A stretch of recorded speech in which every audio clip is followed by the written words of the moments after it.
नमस्कार देखो आपण माने ना बहुत सारा न्यूज शुणुथिबे कि डोनाल्ड ट्रम्प ब्लॉकेट करूचंती स्ट्रेट ऑफ हॉर्मुज को स्ट्रेट ऑफ हॉर्मुज दे कि वर्तमान कौन सी जहाज सेपटू आसी पारु नाही विशेष करी जो सब इरानियन पोर्ट अच्छी इरानियन पोर्ट रु ऑयल टैंकर गैस टैंकर आसी पारु नाही आ भितर आपण माने एक कथा मध्ये शुणुथिबे कि जो अशोधित तैल दर अच्छी तार ब्यारेल $100 रु अधिक क्रॉस करी गला तेबे एते सब सत्वे जदि आपण देखिबे कमर्शियल गैस रे रेट बढ़ी जाइए ठीक अच्छे भारत रे पेट्रोल आउ डीजेल रो दाम कौन बढ़िबनी कौन कंपनी माने आपण को एते लॉस सही की भी दउचंती तेबे सुनंतु आगु भारत रे जदि एई स्थिति जारी रहिला पेट्रोल आउ डीजेल रो दाम बढ़िबा को जाउछे अपेक्षा करंतु वर्तमान निर्वाचन रो माहौल अछि आपण माने गोटे कथा निश्चिंत नोटिस करथिबे जेतेबेले ना इलेक्शन चली थाए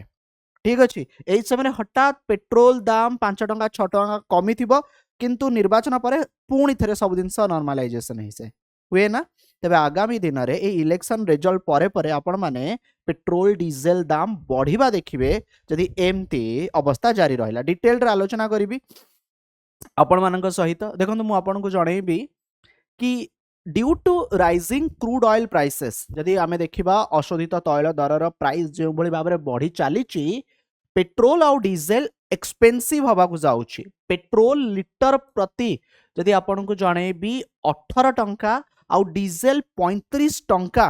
बढ़ी पारे कुहा जाउ अछि गोटे फॉरेन ब्रोकरेज फार्म जार ना होची मैक्वेरी स्टेट्स से ई रिपोर्ट को देइछि ए रिपोर्ट दबा पछरे रीजन भी मु आपन को जणैबी ए रिपोर्ट एक कथा कुआ जाउची वेस्ट बेंगल आसाम सेमती जो जो राज्य रे बतन विधानसभा निर्वाचन चलीची ए निर्वाचन परे ठीक अछि आर प्रभाव पड़िबो फेब्रुआरी 27 मु आपन को जणैबी $73 पर बैरेल थिला गोटे बैरेल रे केते तेल थाए ना 169 लिटर मार्च 19 रे एहा $120 पर बैरेल तापरे खसी जाइथिला और वर्तमान एप्रिल 14 तारीख कथा कहूची $100 पर बैरेल जानछन्ती खेती केते होउची सुनंतु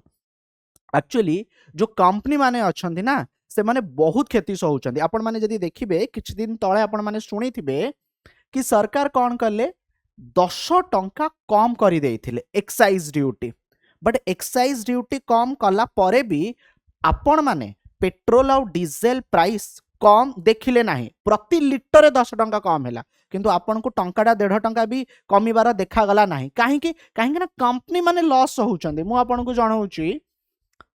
आज its peak last month this 3 company जदि मु आपण को जणेबी भारत जो बड़ बड़ ऑयल कंपनी माने अछंती जो माने कि 2400 कोटी टंका प्रतिदिन लॉस खाउतिले 2400 कोटी 10 टंका एक्साइज ड्यूटी रिडक्शन परे तांका लॉस 1600 कोटी को खसिला ठीक अच्छे जेतले $100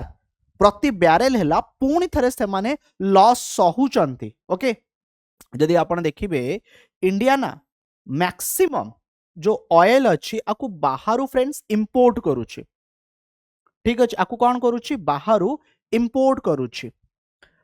45% जदि आपण माने देखिबे ए सब कोठु आसुची ना मिडिल ईस्ट रे आसुची आ 35% एटा कोठु आसुची ना रशिया रे आसुची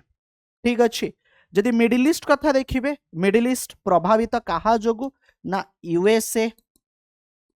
सेमती आपणकर इस्राएल एंड आपण माने ईरान रो कॉन्फ्लिक्ट देखंतु 35% रशिया रु आसुची तेबे मिडिल ईस्ट रु तेल गैस आसीबारे समस्या पुजुची हाँ ना नहीं सो क्रूड ऑयल प्राइस ता भितरे बढ़िबारे लागिछि तो आज जो कंपनी मानन को बहुत लॉस होउछि एक्साइज ड्यूटी 9 वर्ष भितरे जदि आपण माने देखिबे 22% रु 8% को खसेछि भारत रे स्थिति को देखा जाउ अछि कि स्थिति जदि सुधुरी जिवो तबे प्राइस बढ़ेबे नाही काहे मैं एमति कहूछि सुनंतु कोरोना कथा टिके आपण मने पकेले जेतले कोरोना सही समय रे इंटरनेशनल मार्केट रे जो बैरेल पर लिटर अच्छी एटा बहुत मात्रा रे खसी थिला किंतु कोन आपण को तेल माने पेट्रोल और डीजेल कम दाम रे मिलुथिला कि आर उत्तर होछि नो देखो पेट्रोल डीजेल जो बर्तमान 102 दिन जहाँ भी टंका अच्छी एक्चुअली ता दाम भी सेते नुहे सरकार एथिरे कौन करंदी ना भैट एथिरे राज्यर अंश अच्छी केन्द्रर अंश अच्छी सेमती विभिन्न प्रकार टैक्स सेस ओके सेमती आपण माने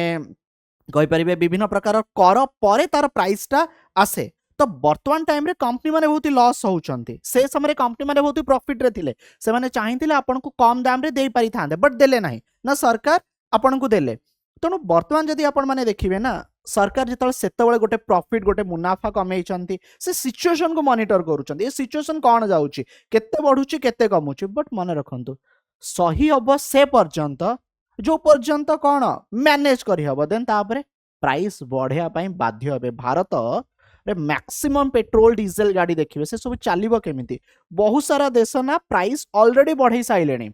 पाकिस्तान ठारू आरंभ करिकी बहुत सारा देश नेपाल श्रीलंका एमाने पेट्रोल डीजल प्राइस को बढ़ई सारी चंती तेणु भारत उपरे जदियो एबे आर इम्पैक्ट पड़ी नाही बट आगामी दिन रे इम्पैक्ट पड़िबा को जाउची आशा ए वीडियो माध्यम रे आपण माने बुझी गेले पेट्रोल और डीजल रेट काहे की बढ़िबा को जाउची वीडियो पसंद आस्थिले अन्य मानको निश्चित शेयर माध्यम रे जणेबे